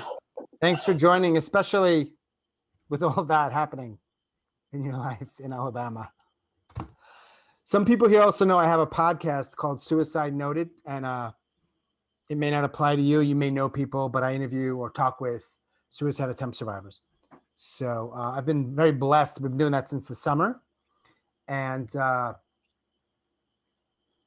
I've had to work pretty hard to get guests, but I've had a consistent guests every week. And meaning there's plenty of people out there, but it's a challenge to get people to want to be open or be open to sharing this stuff, especially with a bald guy in North Carolina. So, but if it applies to you or someone you know and you want to learn more, let me know. Just message me. You could listen to it. I'm not big into plugging my stuff, but if you're curious about it, just search for it and you'll find it. It's a great podcast. Thanks, Sherry. You're welcome. Yeah. Anyone else have any other thoughts or questions or whatever else they want to share before I know it's a little tricky with most things you would do in person. You would have a chance to talk with people afterwards or have a drink or a coffee, and we don't have that here. So doing my best to kind of replicate it. So Sean, I would just echo your plug for NAMI for everybody. I mean, I'm on a board of a local affiliate in Los Angeles, and I would just echo that they have great resources for both peers, but also for family members. One of the things I do on a monthly basis is facilitate a family support group. And oftentimes a family is like the best resource, can be the best resource for someone has a mental health issue if they know a little bit about it and sort of have a plan as opposed to just doing it, randomly or the way that you would handle someone who doesn't have a mental health issue. So, I've gone through the family program that NAMI has, and they just have great resources for getting people to have a better understanding of it and work much better with your loved ones than if you didn't. For sure. Thanks, man. Yeah, that's good work. Yeah. Thanks, Keyana. Yeah, I had actually met with some people. I guess it was the local chapter of NAMI here. I don't know if it was this, I guess it's statewide. I'm not sure. I had applied to, I don't know if they call it to be like a speaker, but somebody who goes out and one of their programs, and it was they have one that's for talking to young people about surviving, basically handling mental health issues. They have a bunch of different programs. I wanted to learn more, and I'd done a fair amount of speaking, so that wasn't the issue, but it was just some T's to cross and I's to dots, and then the COVID hit and everything kind of stopped, and it's been that way for a year. I was looking forward to sort of getting more involved, but it'll probably start back up soon. Well, yeah, and at least out here in LA, and because LA is a little bit bigger than where you are, we're doing a lot of it online with Zoom. We're doing the family support groups online. We're doing the education courses online. I know one of my colleagues did a outreach program to schools online just in the last couple of weeks. So again, those are all resources that are available to people all around the country. And so just Yeah. so that people are aware. And it's NAMI, NAMI, I think .org, right? .org, NAMI.org. Yes. And then you could find local or statewide chapters. Or, yeah. That's right. That's right. Cool. Yeah. Thanks, man. Thanks for the story as well. Sure. Other thoughts?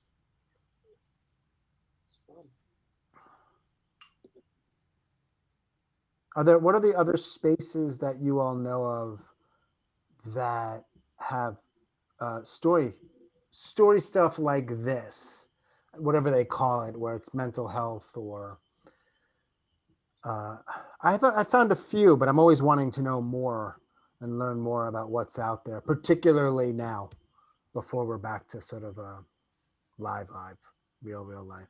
Does anyone know of others? This is my first time hearing about you guys. Mm-hmm. So I was very to run into it. So yeah, are you? Yeah, there's a fair amount out there. I haven't found much with story. It doesn't need to be story. It just happens to be what I geek out on. So, and I'm always curious to know if other people have found stuff because I want to stick my nose in as well. Most events that I found was mostly like open mic, but it was like more of poetry. I heard like a few storytelling, but this is my first time hearing this one. But most open mics, people that's been doing poetry, probably a little bit slash of storytelling, but not as much. Spoken word. So yeah. But if you go into my YouTube channel, I have some people on there. Yeah. When you click on my website, it takes you to my YouTube channel. I actually have some people that overcame mental illness. So that's kind of the thing that I'm doing now. Yeah. So, yeah. All right. I'll check it out. Yeah. So the last video probably will be posted probably tomorrow because I had the event yesterday too. It was about encouraging the younger children that's, dealing with that like now. So I haven't put it up. So it came out a series. So it's called The Journey Artists Around the World. So awesome. Yeah. And you're in Atlanta? But thank you for bringing me on. Sure. I put my email in there so you guys can contact me and hopefully I'll be able to come again because I like this. It's kind of neat and different.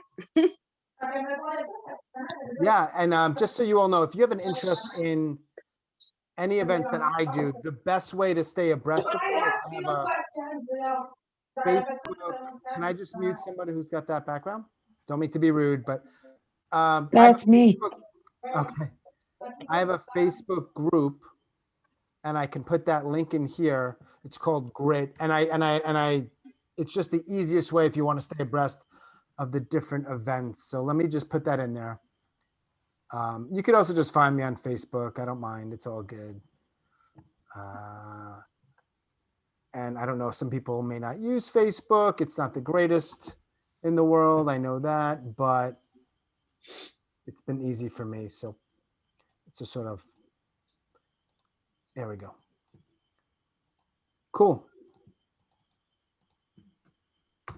And of course, next week we have this 99-second story slam, but that is Easter. So maybe not the best day to do that, but it'll be fun. Lindsay, you want to tell a 99-second story? Not today, I mean, next week.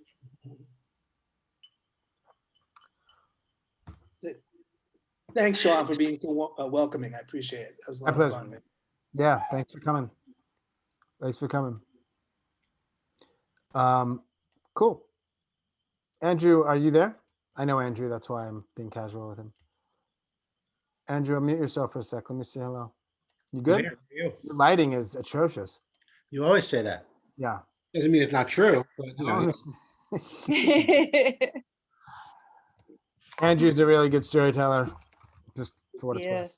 And you're in something called Valley of the Valley?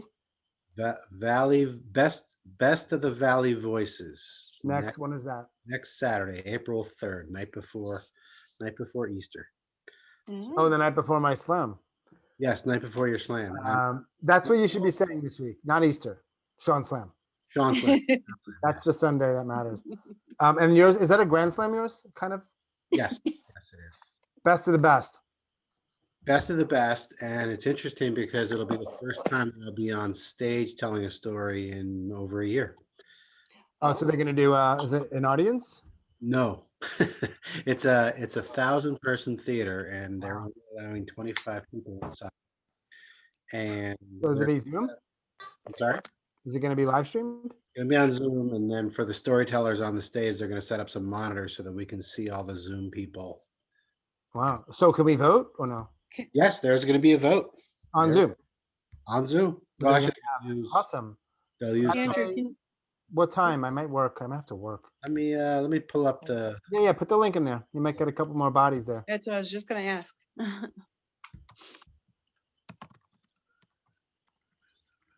Richard, for what it's worth, man, I've been into several virtual moths, and they're equally frustrating with the numbers. Like 60, 70 people put their names in the hat and they pick 8 names. You're like, come on.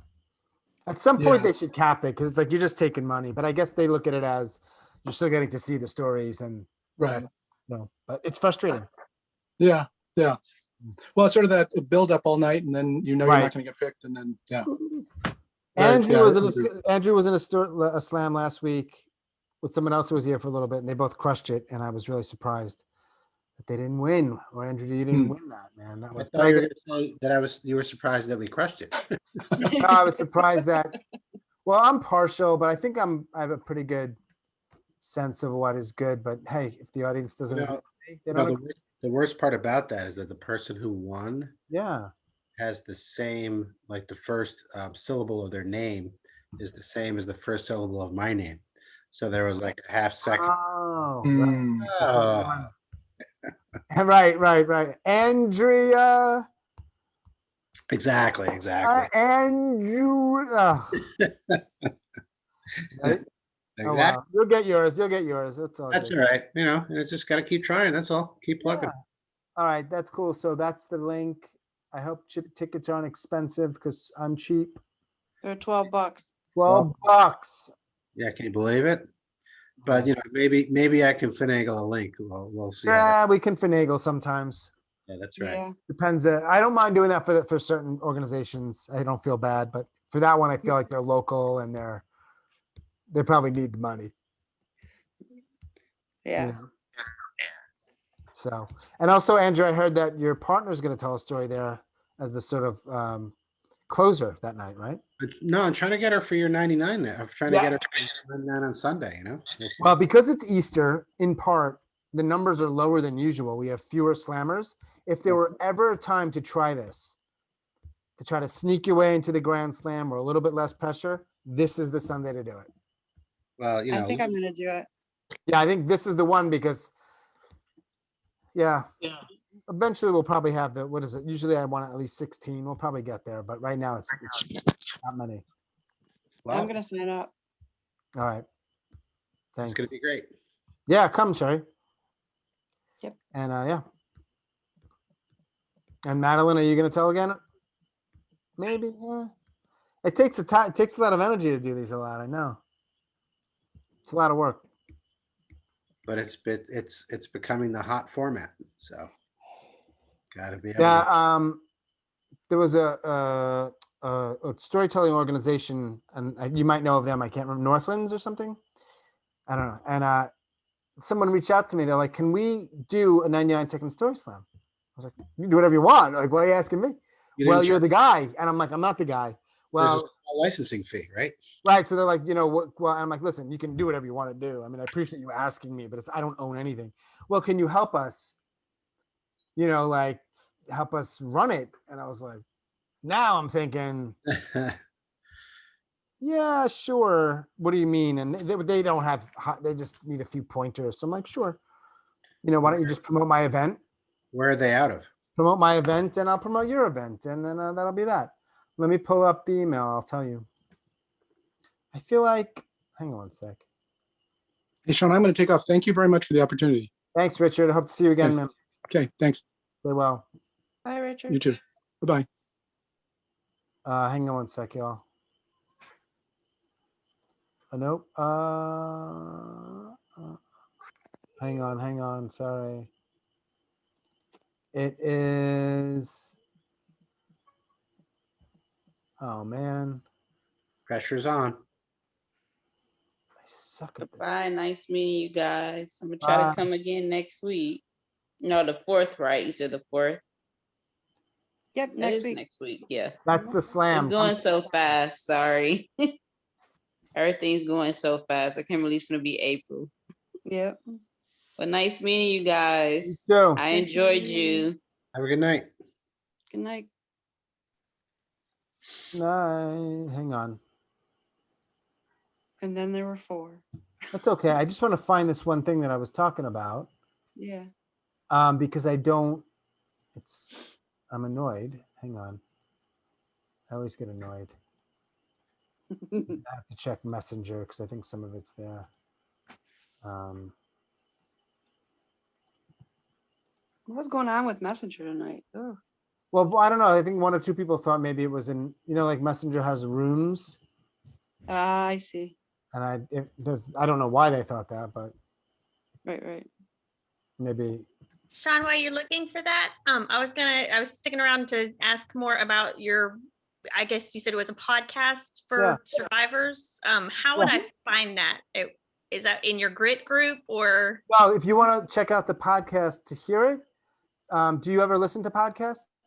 I've started to recently. So whatever you use, it might be Spotify or Apple or Stitcher. It's probably right on your phone. Amazon. Yeah, Amazon. Just search for it. That's the easiest way. Suicide space noted, NOTED. Noted. Okay. And you could do it probably right on your computer. Yeah, and it should come up. Shoot me a message if you don't find it, but you should find it. Okay. And have a listen. And I give, if you want to reach out to talk, I make that easy for people to do as well. All right. Thank you so much for doing this. My I pleasure. get he's a good interviewer if you're interested in telling. I will work up to that. All right. Thanks All again right. for coming. Bye. Bye, Lindsay. Bye. She said a survivor. She might not be a suicide attempt survivor. I don't know. Northland, you said? Was it? Yeah, is that it? Northland? I thought that's what you said. Northland. Hang on. I don't know why I'm having such a difficult. Northeast Storytelling's 3-day event. Northeast Storytelling. Really? Never heard of them. That's right near me. Right. You would think I don't know. Hang on, let's see. Northeast Storytelling. Oh, that's why I was confused. Because it's they said nest, but it's NE Northeast Storytelling. So Northeast Storytelling, is it for their, it says they got a conference in May or something? That's what Did you find did you find them? nestorytelling.org. Yeah, so they wanted to do something with the 90 or I think the 99, it doesn't matter. Interesting. And the woman reached out. Can you help us out? I was like, sure. Yeah, that's I don't know. What I'm going to tell them is just, if you've been to one of my events, just do what I do. I don't know. I don't know what to tell you. Isn't it first you go to Peru? Yeah. And you get some post-it notes. I mean, have you ever, where are these guys? Have you ever heard of them? I've never heard of them. Let's just see if they are. I mean, it doesn't look like they are new. I'm surprised you haven't, not you, but I mean, given where you are. Yeah, I don't know who they are. Let's see. I'm guessing they're super folktale-y. Yeah. I'm looking at their website right now, and it's like, yeah, I don't know. I don't see where they are. That's what I'm trying to find. Where are they located? Yeah. They got a board. Everybody's got a board. It doesn't mean anything. If you're a 501c3, you have to have a board, right? Connecticut. Oh, no. Oh, Matthew Dix's shit's look. Okay. Let me see. Oh, is he on there somewhere? Well, they've got different organizations in Connecticut and Maine and Mass. Find a local group. Let's see. Connecticut. Oh, I see. Connecticut. It's actually a good.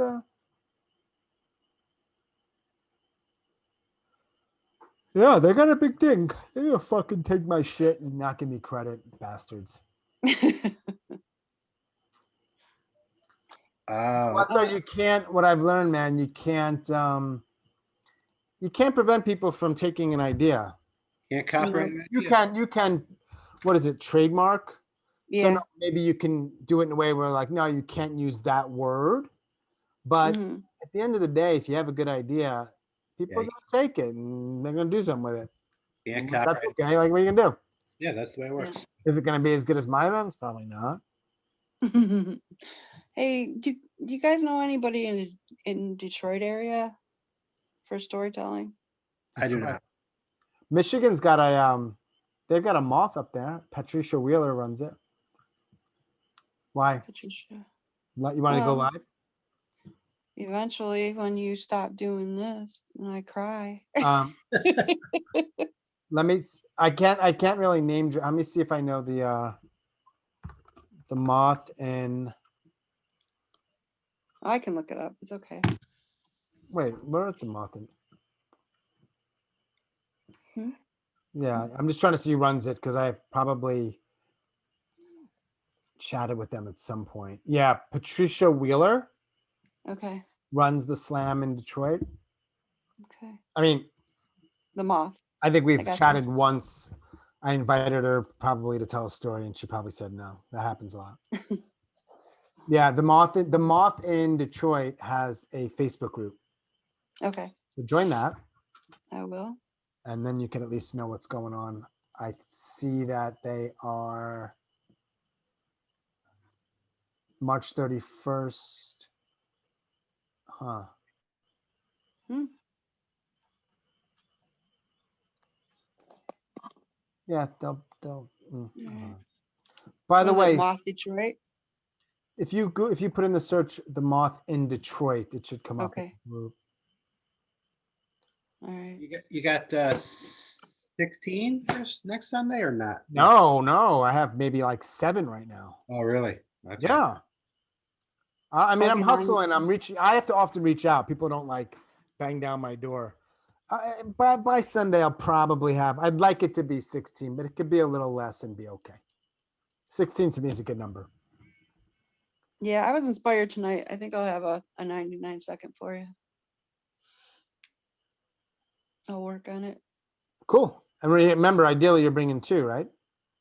Oh, yeah, that's right. Yeah, I can do that. I mean, hey. Have you gotten anybody from my group lately for the suicide noted? I don't always know if they're from your group. I don't ask, but it's come up, but I don't remember. I feel like, let me give you a couple names because was Elaine Lee? Elaine Lee. Yeah. Because the last few, I don't think were in your group. Ruben Rockwell. Samira. Okay. She was great. That's good. She was so sweet. Her sister was there with her, helping her out. Have you heard from a a Ray? They come. What? Have you heard of a Ray Riley? Why have I heard of him? He was gonna reach out to you. I don't know. Maybe that name rings a bell because he was gonna reach out. Mm. And I don't think can't really force that stuff, you know what I mean? No, he's a bit negative too, so I don't know. I don't know how good of an interview it would be. It's okay. I mean, as long as he's honest, that's for me what matters. Yeah, that's true. You know. Mm-hmm. I mean, people are dealing with shit. Yeah. I think it's okay to be. Yeah. You know, struggle. So. Yep. All right, guys. All right, y'all. I'm out. All right, Sherry. I'll follow up with you. I hope to see you at the 99, man. It'll be good. All right, 80. All right. Feel well. All right, guys. Bye. All right. Take care. Bye. Andrew, you'll be there tomorrow? Or baseball. Baseball at the hockey rink. Yeah, tomorrow's supposed to, let's see, it's supposed to rain here tomorrow. So we have a 3:30 start to practice when it rains. But I'm gonna try to get there Friday because I'm still working on the story I talked about on last Friday. So yeah, I think I had a breakthrough today. Is that for the slam? No, for the slam. So I got the slam on the 3rd. I'm gonna tell the story about the online dating. And then Brian's thing is the 11th. What's and that? What's Brian's thing? Brian, what's the show in Canada? Oh, yeah. Doing that on the 11th. Cool. They're nice. Yeah, and I don't. There are some offs coming up in the next like first week of April, right? I haven't figured out. I've been a little bit like I can't deal with them, but yeah, You know, I'm kind of two minds about that. Part of me is like, I think because I felt like I came close last time, I'm like, son of a bitch, I'm gonna give it another try, But I don't think I heard. Did I hear your story? I don't think I did. that was the luck one. That was the one I told about the IVF, the where I didn't win at the end because well, for whatever reason. Or I told, who else told? No, but you also were told last, right? I was last. Yeah, I was the last one. I just heard that the woman who won wasn't very good, which is just weird. But hey, yeah, it was like she didn't. It was like an essay. She basically she read an essay about let's see, could I remember it? Oh, about having a leg injury and being on crutches and how it brought her a new appreciation or a new way for looking at things. Sure. Which is I get it. Sure, it's just I mean, yeah. Yeah, whatever. You can't trust the audience every time it happens. But and like you said, it is possible that sometimes what tips the scales is a few extra friends in the audience. Could be. You never Could know. have been a very close vote, and yeah, you never know. How'd you think tonight went? Good. I mean, this is still relatively new. I have to say, for 7, minus the last poet, for 6 storytellers that and half of them I didn't know, it's pretty decent. Yeah, they I mean, they were, I don't, one was reading and one was, I don't care. Like most of it was just, they were honest. They were decent. I wasn't bored. What more can you ask for? Yeah, no, that was great. Yeah. I mean, it was a good deal. There were some real raw stories in there, which is great. I mean, raw mostly. I don't mean raw. Yeah, for sure. So that was great. So yeah. So good on you. Thanks, man. Thanks, man.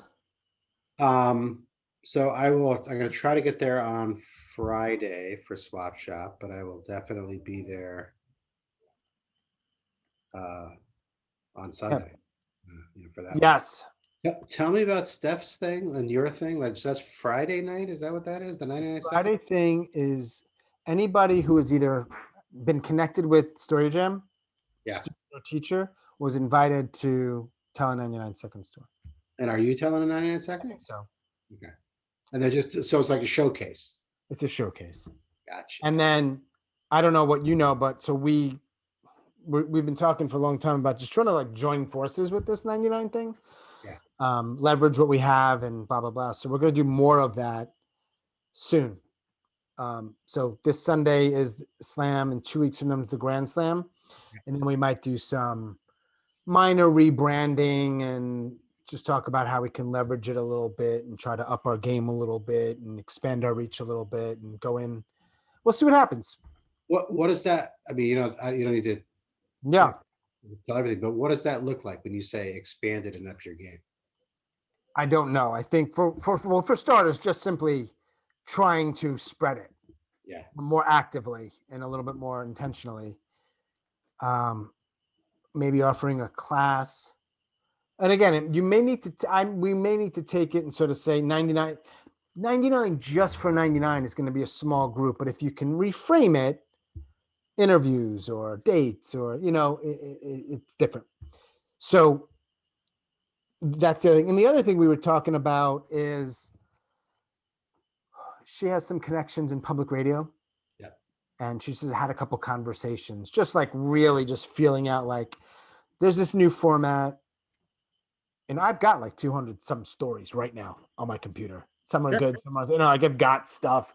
We've got this momentum. So she had a couple conversations with people like, do you think this could be a thing? Maybe it's 99. Maybe it's 99 with, she does the music thing and maybe it's a hybrid. She's just sort of seeing, might this be something that could have legs in that format? And I don't think we know. Okay. Now she hasn't gotten any definitive, oh, that's amazing. Yes, you're going to be on NPR next month. No. But just seeing what we can do with it. So yeah, I mean, that's not really an answer, but No, I mean, it makes just perfect. thinking like, what could you do with it? The idea and the. So, this probably didn't come out in the messages I sent yesterday, but yesterday there was the pre-show meeting for the storytellers for this event that I'm doing on Saturday. And so around here, they do 4 shows a year, and then the top people from those 4 shows go to the Grand Slam. Yeah. So they have lots of so they have storytellers who have made it to the Grand Slam. And so what they've decided to do is like in between some of the stories, they're going to have pre-recorded 1-minute stories by some of these storytellers who didn't make the Grand Slam, which is great from their point of view to kind of get more people involved. How do they make the story 1 minute? I don't know. They just mentioned it, but my thought was, and actually Angela who's been involved, like she kind of threw it out there too. She's like, oh, I do these 99-second stories. And I said, right. Yeah. and I said to the producer, like, it's a really, I forget the phrase I used. It was a positive thing. Like, hey, it's a hot format, like you might want to think about doing that in between. And that just got me thinking, what one thought I had was, if you had a slam, you could actually do 2 slams in one, in a way where you have a 5-minute story, then a 99, and then a 5-minute and a 99. Yeah. Way to kind of like, you could do it that way. However, what would really be cool is, yeah, well, my brain starts going, but like, well, yeah, I think I know. So you have a 5-minute story and the 99 of the same story. That could be interesting. Well, yeah, that would be that would be really interesting, because then you pull a name and then you pull a length, right? That'd be interesting. Like, that'd be really interesting. And I also have an idea of, I want to use some of the things from Flash a little bit, just to try it out, right? There's no harm. So like a regular slam with 99s, and maybe have a heat where you go from like 8, I don't know, whatever it is, you get to 2 people and they have to do something improv 99. That'd be neat. Yeah, like, so however they get there, maybe 1 or 2 rounds, whatever it is, there's 2 left. And here's your prompt, or you need some kind of prompt, and you have 3-4 minutes, because I'm going to do this other thing now with the audience, and we're going to come back, and you're going first and you're going second. We'll see what you got. It'd be fun. Yeah. But what I was thinking, like when you said public radio, that made a connection for me, because the event I'm doing on Saturday, it's sponsored by the local public radio station. So I could pitch to the producer and say, hey, this is something that's going on. Maybe that could be another type of storytelling event that you want to get into. And hey, just so you know, they're looking at this in Chicago Public Radio and North Carolina Public Radio. Like, hey, why not? Couldn't hurt. If it's something, my fear is, if I'm not involved, where I'm part of the brand and you can't be me because I'm me. No, people are just going to steal it. No, well, that's why I'm saying that I wouldn't say it was me. I would say the person you need to talk to do this, who's already talking to these public radios and other places, is Sean. Like, he's the well, yeah, right. No, I appreciate that. But if I could just imagine other people when they see, I have a very cynical view of people stealing people's shit, or not even stealing it, but like somebody's already got a lot of reach and leverage, can just take it and make it their own, and they crush me. Yeah, but I don't think, but that is a cynical way of looking at it. And maybe not so cynical way of looking at it is, if I'm a local public radio station looking for some new programming, and I don't need to really work very hard because I can reach out to someone who knows what they're doing and that I trust, great. There you go. Go do it. So, yeah, no, I don't know where it ends up, but yeah, it's worth a shot. I mean, unless if you're telling me like, no, definitely don't talk to them about that, I won't say a word. No, I just thought it would be like, it could be. That would be silly. Yeah. No, please talk about it. I mean, eventually someone might be like, all right, I'm curious. Yeah, why not? So why not? Yeah, of course.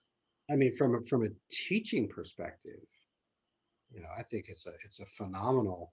I always think of, did you ever read the book or see the movie A River Runs Through It? Yeah.